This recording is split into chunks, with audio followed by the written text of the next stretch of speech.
Python के tutorial number 2 में हम देखेंगे लिटरल कॉन्स्टेंट्स क्या क्या होते हैं, वेरिएबल एंड आइडेंटिफायर्स क्या होते हैं, डेटा टाइप्स क्या होते हैं, कमेंट्स क्या होते हैं, पाइथन में किस तरह से हम किसी स्टेटमेंट को कमेंट कर सकते हैं, रिजर्व वर्ड्स कौन कौन से होते हैं पाइथन में, इंडेंटेशन का क्या यूज होता है पाइथन में, और सबसे इंपॉर्टेंट टॉपिक जो हम देखेंगे वो है कि यूजर से इनपुट हम किस तरह से लेते हैं। तो अगर आपने चैनल को सब्सक्राइब नहीं किया तो चैनल को जरूर सब्सक्राइब कर लीजिए, बेल आइकन को जरूर प्रेस कीजिए ताकि सारे वीडियोस की नोटिफिकेशन, सारे ट्यूटोरियल्स की नोटिफिकेशन आपको मिलती है। तो शुरू करेंगे लिटरल कांस्टेंट से। अब लिटरल कांस्टेंट देखो क्या होते हैं, these are the values assign to the variables. ठीक है, जो वैल्यू हम वेरिएबल को असाइन करते हैं उसको हम बोलते हैं literal constants.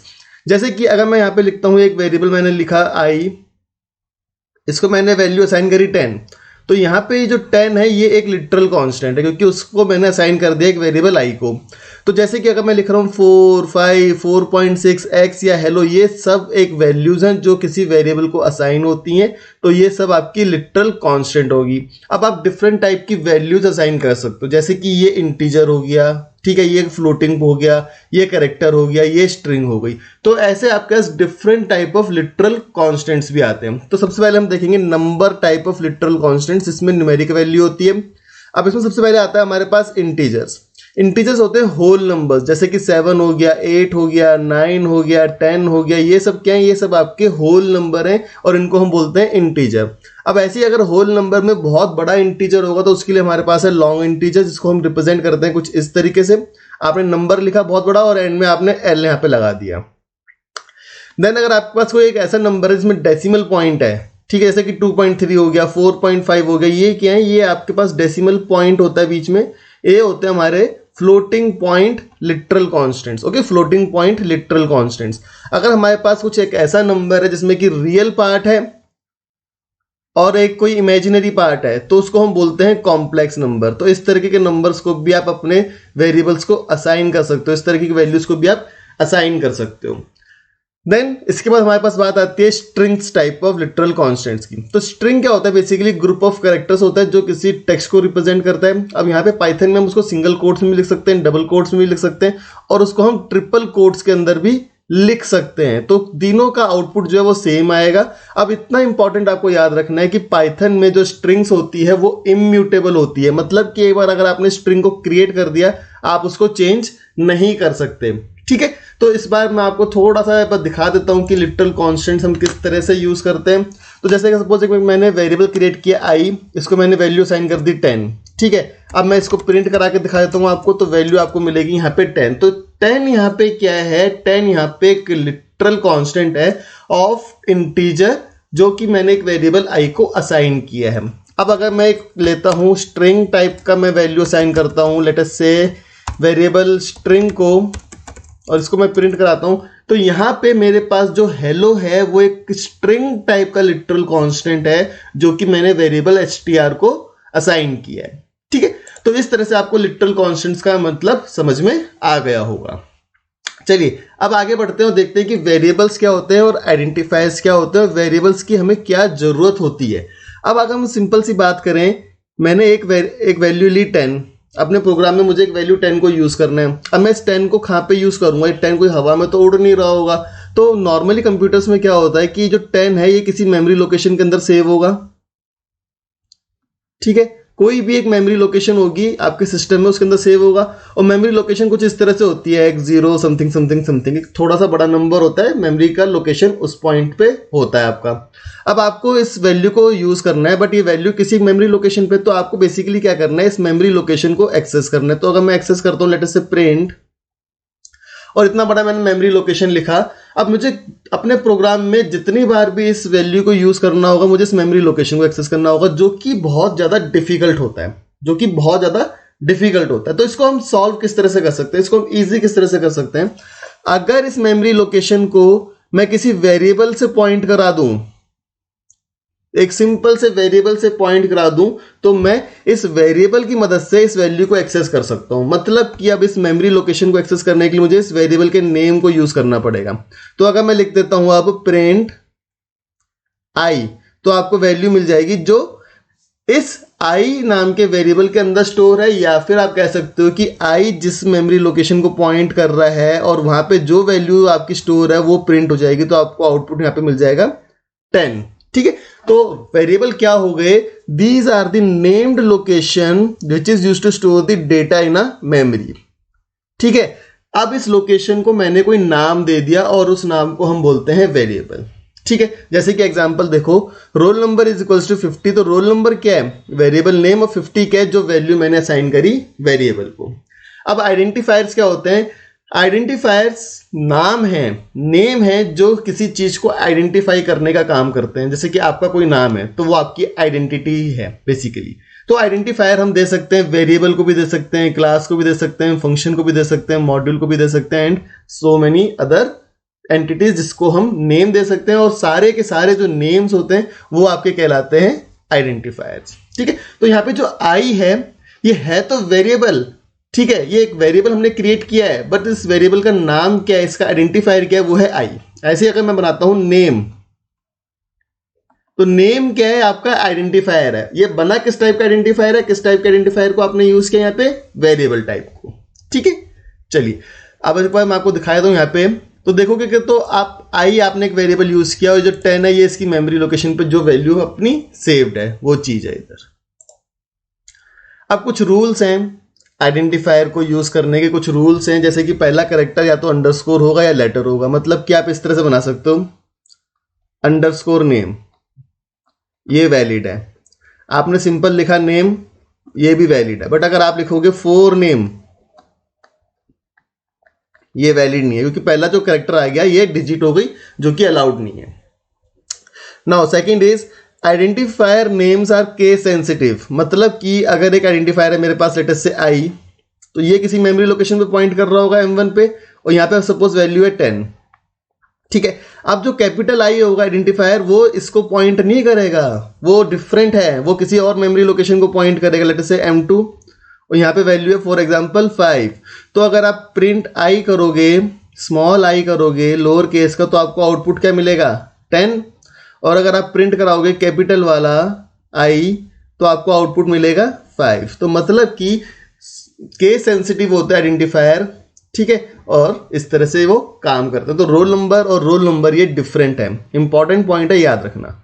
Third rule is punctuation characters are not allowed. मतलब @ अलाउड नहीं होगा, डॉलर, परसेंटेज, ये सब आपके अलाउड नहीं होते हैं। ठीक है, चलिए एक बार मैं आपको दिखा देता हूं यहाँ पे।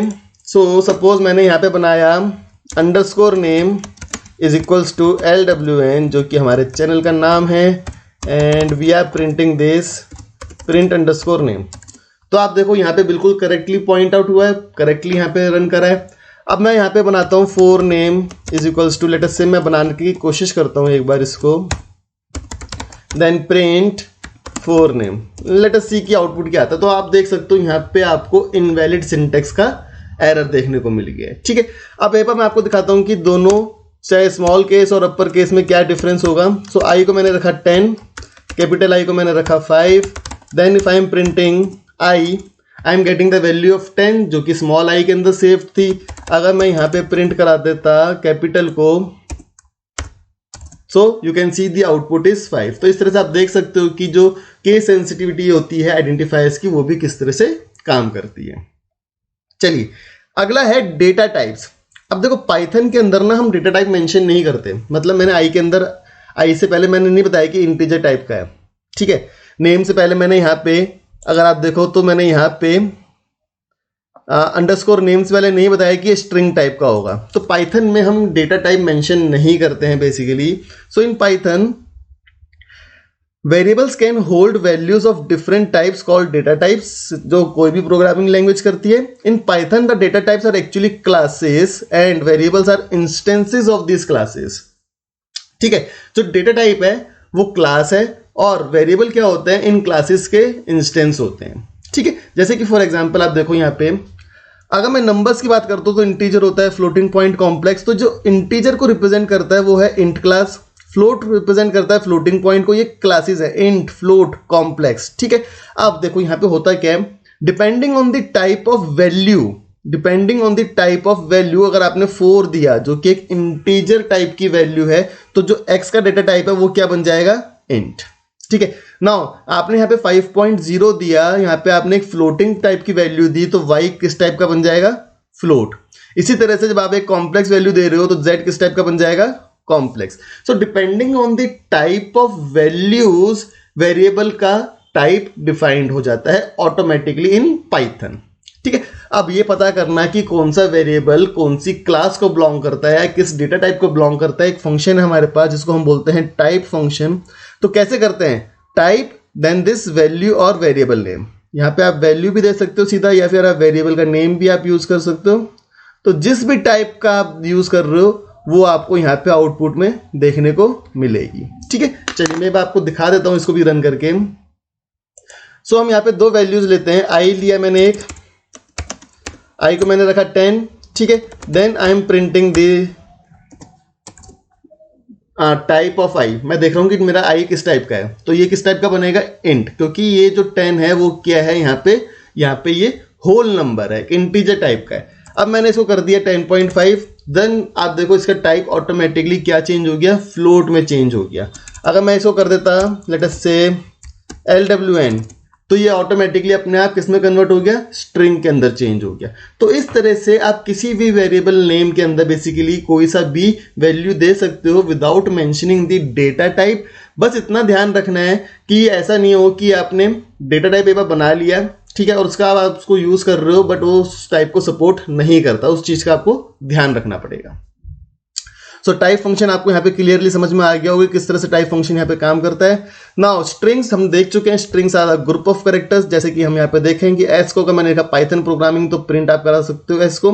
ठीक है, so some of the other data types जो हम आगे के लेक्चर्स में और डिटेल में कवर करेंगे वो है लिस्ट, टपल, डिक्शनरी एटसेट्रा। ये बहुत इंपॉर्टेंट है और ये आगे के वीडियो लेक्चर्स के अंदर, आगे के ट्यूटोरियल्स में आपको देखने को मिल जाएगा। देन कमेंट किस तरह से करते हैं पाइथन के अंदर, किसी भी स्टेटमेंट को नॉन एग्जीक्यूटेबल स्टेटमेंट किस तरह से बनाते हैं, तो उसके लिए हमें क्या करना होता है, हमें हैश का यूज करना होता है। ठीक है, तो देखो जैसे कि अगर मैं यहां पे लिख देता हूं, सपोज मैंने इस यहां पे लिख दिया हैश एग्जाम्पल, तो ये जो एग्जाम्पल स्टेटमेंट है ये नॉन एग्जीक्यूटेबल बन जाएगी, ये एग्जीक्यूट नहीं होगी। ठीक है, मैं इसको कितनी बार भी एग्जीक्यूट करूं, ये एग्जाम्पल वाली स्टेटमेंट आपकी एग्जीक्यूट नहीं होगी। अब आप में से कोई कहेगा कि सर यहाँ पे हम प्रिंट तो कुछ करा ही नहीं रहे, तो हमें क्या पता कि एग्जीक्यूट हो रही है नहीं हो रही। तो चलो हम यहाँ पे ये भी करके देख लेते हैं कि इसको मैं प्रिंट फंक्शन भी यूज कर लेता हूँ। सो अगर मैं यहाँ पे हैश यूज नहीं करता तो ये मेरी प्रिंट होती, let us see, it should be in double quotes. तो आप देख सकते हो एग्जाम्पल यहाँ पे प्रिंट हुआ। अब मुझे इसको नॉन एग्जीक्यूटेबल बनाना, मैंने इसको कर दिया कमेंट हैश किया, तो ये आपका प्रिंट यहाँ पे होना बंद हो गया। तो बेसिकली हम कमेंट्स का यूज क्यों करते हैं, हम कमेंट्स का यूज करते हैं to make better readable programs, ताकि हम दूसरे को जो प्रोग्राम नहीं लिखा है यूजर, उसको बताने के लिए कि फॉलोइंग स्टेटमेंट्स क्या काम कर रही हैं, उसमें हम कमेंट्स का यूज कर सकते हैं, मेक बेटर रीडेबल प्रोग्राम्स। ठीक है, now there are some reserve words. अब रिजर्व वर्ड्स होते क्या हैं, जिनको हम यूज नहीं कर सकते अपने खुद के लिए। मतलब कि मैं आइडेंटिफायर्स में इन रिजर्व वर्ड्स को यूज नहीं कर सकता। मतलब जैसे कि एक रिजर्व वर्ड है मेरे पास ट्राई, तो मैं ये नहीं बना सकता ट्राई इज इक्वल्स टू 10। ठीक है, अब इन रिजर्व वर्ड्स का पहले से ही कोई मतलब है जो पाइथन ने डिफाइन कर रखा है, इसलिए इसको हम नेमिंग करने के लिए as a identifier, as a variable name, as a class name, ये सब में यूज नहीं कर सकते। तो कुछ एग्जांपल्स यहाँ पे मैंने लिख रखे हैं रिजर्व वर्ड्स के, वो आप देख सकते हो। एग्जांपल देखते हैं। सपोज मैंने ट्राई को लिखा 10, प्रिंट कराया यहाँ पे मैंने try, and you can see the there is an invalid syntax error. मैं एक रिजर्व वर्ड को एज ए वेरिएबल नेम और आइडेंटिफायर यूज नहीं कर सकता। चलिए, नाउ इंडेंटेशन क्या होती है। पाइथन में इंडेंटेशन का बहुत ज्यादा यूज होता है, बहुत इंपॉर्टेंट टॉपिक है ये इंडेंटेशन का। सो बेसिकली देखो, जब हम कोई भी एक लैंग्वेज सीखते हैं तो हमारे पास कुछ ग्रुप ऑफ स्टेटमेंट्स होती हैं। अब उसको चाहे तो मैं लूप के अंदर लिखूं, सपोज मैंने एक लिखा लूप, और यहाँ पे मेरे पास ग्रुप ऑफ स्टेटमेंट्स होती हैं ना। पाइथन के अंदर ये करली ब्रेसेस नहीं होते, ठीक है, जिसके अंदर हम ग्रुपिंग कर सकें। तो पाइथन में ये करली ब्रेसेस नहीं होते। अब पाइथन में हम स्टेटमेंट्स को ग्रुप किस तरह से करेंगे, हम क्या करते हैं, लूप लिखा मैंने लेट अस से, ठीक है। नाउ इंस्टेड ऑफ करली ब्रेसेस यहां पे मेरे पास एक सिंगल टैब का स्पेस होगा, ठीक है। तो यहां पे मैंने स्टेटमेंट लिखी लेट अस से स्टेटमेंट 1, एक और मैंने लिखी स्टेटमेंट 2, यहां पे भी एक सिंगल टैब का स्पेस होगा, ठीक है। अब यहां पे जब भी सिंगल टैब का स्पेस जितने में भी है, ये आपके इस स्टेटमेंट्स का एक ग्रुप क्रिएट होगा और वो इस वाली पर्टिकुलर ब्लॉक को असाइन हो जाएंगी, ठीक है। अब आपको बाहर आना है, इस लूप से बाहर आना है, इस इंडेंटेशन को ब्रेक करना है, तो आप ये सिंगल टैब का स्पेस हटा दोगे। तो मैंने लिख दिया S3 S4, ठीक है। इस तरह से आपका इंडेंटेशन काम करता है। तो बेसिकली होता है क्या, it is the white space at the beginning of the line. In Python it is used to associate and group the statements, ठीक है। तो जनरली हम यूज करते हैं लूप्स के अंदर, इफ के अंदर, एल्स के अंदर, जहां पे भी हमें कुछ ग्रुप ऑफ स्टेटमेंट्स को एसोसिएट करना है वहां पे हम इंडेंटेशन का यूज करते हैं। और इंडेंटेशन में सिंगल टैब स्पेस आपका यूज होता है, ठीक है। सो इतना एक और इंपॉर्टेंट है, स्टेटमेंट्स इन ए ब्लॉक और group must have same indentation level. मतलब कि अगर आपने यहाँ पे एक और टैब दे दिया तो वो आपका S1 के अंदर चला जाएगा। तो इतना आपको ध्यान रखना है। जैसे कि देखो एग्जांपल, x को लिया मैंने 10, y को 5, सिंपल मैंने इफ लूप, इफ कंडीशन का यूज किया। If x is greater than y, then आपको यूज करना होता है ये कोलन, ठीक है। ये इंपॉर्टेंट है, कोलन आपको यूज करना होता है यहाँ पे। देन सिंगल टैब का स्पेस मैंने यहाँ पे दिया और कुछ स्टेटमेंट्स प्रिंट करी, ऐसी else, then colon, single tab का स्पेस यूज किया, कुछ स्टेटमेंट्स प्रिंट करी। ये है आपके क्या है, ये आपका इंडेंटेशन है, ठीक है। Let me show you. I को मैंने लिया 10 सिंपल, ठीक है। इफ मैं लिखता हूं I is greater then 10 colon, आपने जैसे ही एंटर किया कोलन के बाद वो ऑटोमेटिकली इंडेंटेशन ले लेता है, ठीक है। कोलन के बाद ऑटोमेटिकली इंडेंटेशन ले लेगा। सो मैंने प्रिंट करा दिया यहां पे लेट अस से ए, ठीक है। अब आपको इस इफ वाले इंडेंटेशन लेवल से बाहर आना है, आपको इफ से बाहर आना है बेसिकली। तो आप बैकस्पेस का यूज करोगे, एल्स अगेन कोलन, अगेन इसके अंदर इंडेंटेशन में हम घुस गए, देन प्रिंट बी, ठीक है। देन अगर मुझे इफ एल्स के बाहर आना है पूरा, तो मैं एक और बैकस्पेस यूज किया और मैं बाहर आ गया यहां पे, ठीक है, प्रिंट सी, ठीक है। नाउ अगर आपने इसको रन किया तो आप देख सकते हो किस तरह से रन कर रहा है। आई की वैल्यू मैंने 10 ली थी, अगर आई ग्रेटर देन 10 है, नहीं है तो इस वाले लेवल पे नहीं जाएगा। एल्स प्रिंट करेगा बी और फिर फाइनली प्रिंट करेगा सी। तो आउटपुट आपको क्या देखने को मिल रहा है, बी एंड सी। तो यहाँ पे इंडेंटेशन का यूज बेसिकली हम क्या कर रहे हैं, जब आप इफ का यूज करोगे, एल्स का यूज करोगे, लूप्स का यूज करोगे, फंक्शंस का यूज करोगे, क्लासेस का यूज करोगे, जहां पे भी आपको एक स्टेटमेंट्स को, ग्रुप ऑफ स्टेटमेंट्स को एसोसिएट करना है, वहां पे आपका इंडेंटेशन का यूज होगा। सो आगे के जब ट्यूटोरियल्स हम देखेंगे वहां पे आपको क्लियर होता जाएगा, क्योंकि वहां पे हम इफ, एल्स, लूप्स ये सब भी कवर करेंगे with examples. Now the important topic, how to take input from the user. It is important because आगे के जब ट्यूटोरियल्स हम देखेंगे तो वहां पे हम कुछ यूजर से इनपुट लेंगे अपने प्रोग्राम्स को रन करने के लिए। तो आपको पता होना चाहिए पाइथन में यूजर से इनपुट किस तरह से लेते हैं। तो उसके लिए मेरे पास एक सिंपल सा फंक्शन है जिसको हम बोलते हैं input function. Input function prompts the user to provide some information or data and important point is it always takes input as string, ठीक है। मतलब कि चाहे आप 5 पास कर दो, चाहे आप स्ट्रिंग पास कर दो, चाहे आप कुछ भी पास करो, ये ऑलवेज इनपुट किस फॉर्म में लेगा, स्ट्रिंग फॉर्म में लेगा, ठीक है। Always takes input in the string format. So if number for example is entered, it is also treated as string. Let me show you with an example. So let us say हम एक number, एक variable लेते हैं आई। कैसे लिखना है आपको, input, then you have to write something to show user, ठीक है। और इसकी वैल्यू को मैं अभी यहाँ पे प्रिंट कराता हूँ, लेट अस एंटर। जैसे आप इसको रन करोगे यहाँ पे देखो एक प्रॉम्प्ट आ गया जिसमें आपको वैल्यू एंटर करनी है। लेट अस सपोज मैंने एंटर करी 5, तो 5 यहाँ पे मेरा प्रिंट हो गया, ठीक है। चलिए दोबारा से मैं आपको दिखा देता हूँ एक बार। अब मैं यहाँ पे एंटर कर रहा हूँ LWN, जो कि एक स्ट्रिंग है, LWN प्रिंट हो गया। अब मैं आपको ये बात दिखाता हूँ कि क्या मैं कह रहा था कि चाहे आप कुछ भी पास करो, ऑलवेज स्ट्रिंग टाइप में ही इनपुट आएगा। तो उसके लिए हमें क्या करना पड़ेगा, we have to print the type of the variable, ठीक है।